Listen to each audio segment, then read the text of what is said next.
अहम खबर से आपको आगाह करना चाहूँगा। इस टाइम मौजूद हैं हम फैसल मलूक झील की टॉप पे और पहाड़ों के ऊपर मुकम्मल तौर पर स्नो है। साथ में अगर झील की देखें तो उस पे भी बहुत ज़्यादा स्नो पड़ी हुई है अब तक। लेकिन उसके साथ ये बिल्कुल झील के साथ टच में, अगर 2 कदम ऊपर आप जाएँगे तो पहाड़ी के ऊपर जो है ये कब्रिस्तान बनाया गया। और इस कब्रिस्तान में जिन ब कब्रें हैं जो है ये बच्चों की भी हैं, बुज़ुर्गों की भी हैं। और ये सामने जो पीछे अगर जहाँ पे होटल आपको नज़र आ रहे हैं, होटल की बैक साइड पे जो कच्चे मकानात बने हुए हैं, तो ये उन लोगों के हैं जो बकरवाल होते हैं या फिर यहाँ के मकामी हैं जिन्होंने घोड़े वगैरह रखे होते हैं और यहाँ पे ये जो काम-काज सीज़न वाइज़ में करते हैं। तो तब जब इनके प्यारों की डेथ हो जाती है, फिर उन लोगों को यहाँ पे लाया जाता है और इन कब्रिस्तान के अंदर जो है वो दफ़नाया जाता है। लेकिन यहाँ पे आने के बाद जो चीज़ें मुझे रियलाइज़ हुई हैं कि जब सीज़न ख़त्म हो जाता है ना, मतलब 6 मंथ के लिए लोग मैक्सिमम आते हैं, तो 6 मंथ के बाद जब सर्दियाँ स्टार्ट होती हैं, तो फिर क्या होता है कि ये लोग हरिपुर, टेक्सला, हवेलियाँ, एबटाबाद या फिर दीगर शहरों के अंदर जो है मूव कर जाते हैं और ये पीछे जो जगह है मुकम्मल तौर पे सुनसान हो जाती है, इवन कि होटल तक बंद हो जाते हैं। मतलब ये कब्रिस्तान में जितने भी लोगों की डेथ्स हुई हैं, ये बिल्कुल बेचारे तन-तनहा अकेले रह जाते हैं। अब अगर इस कब्रिस्तान को देखने के बाद जो मेरे दिल में बात आई थी, मैं वो चाह रहा हूँ कि आपसे शेयर किया जाए।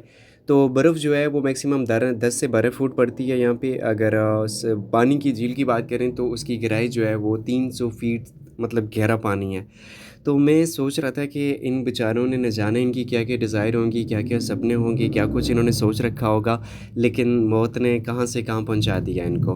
तो इनके अपने जो इनसे एक लम्हे के लिए भी जुदा नहीं होते थे, लेकिन फिर वही मजबूरन उनको छोड़ के दूसरे शहरों पे मूव करके जाना पड़ता है और ये बिल्कुल तन्हा और अकेले हैं। तो मेरे प्यारे बहनों और भाइयों, ज़िंदगी और मौत का कुछ पता नहीं है। I don't know decide you my Allah कब कहाँ किस टाइम इस दुनिया से जाना हो।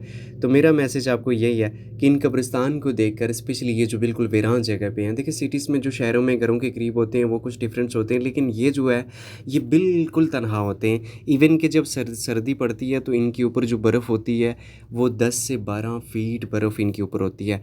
तो इन बेचारों का भी ज़रा सोच लीजिए, इनको देखकर कुछ सबक हासिल कर लीजिए कि जिस दुनिया की रंगीनियों में हम गुमसुम गए, आप बिलीव कीजिए कि ये दुनिया यहीं पे रह जानी है, ये सब कुछ फ़ानी है।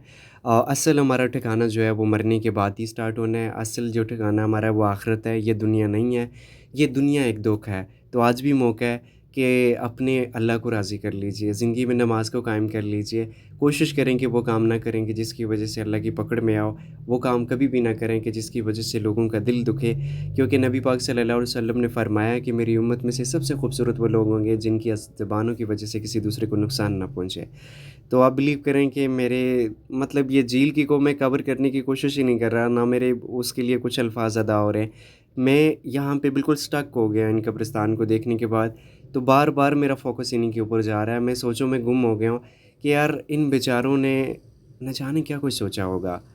और इन बेचारों के जब यहाँ पे दफ़नाया गया, इवन कि जब इनके घरवाले इनको छोड़ के जाते होंगे, तो उनको भी कितना ज़्यादा याद आती होगी। तो बाकी दुआ हूँ इस वीडियोज़ के थ्रू आप लोग भी दुआ कीजिए कि अल्लाह ताला इन जो दुनिया से ये मुसलमान भाई चले गए हैं, जिनमें बच्चे भी हैं, बुज़ुर्ग भी हैं, इवन कि फ़लस्तीन, बर्मा, दुनिया के जितने भी मुसलमान इस दुनिया से चलेंगे, अल्लाह ताला उनको जन्नत फ़िरदौस में आला मकाम अता फ़रमाए। और जिनकी जो भी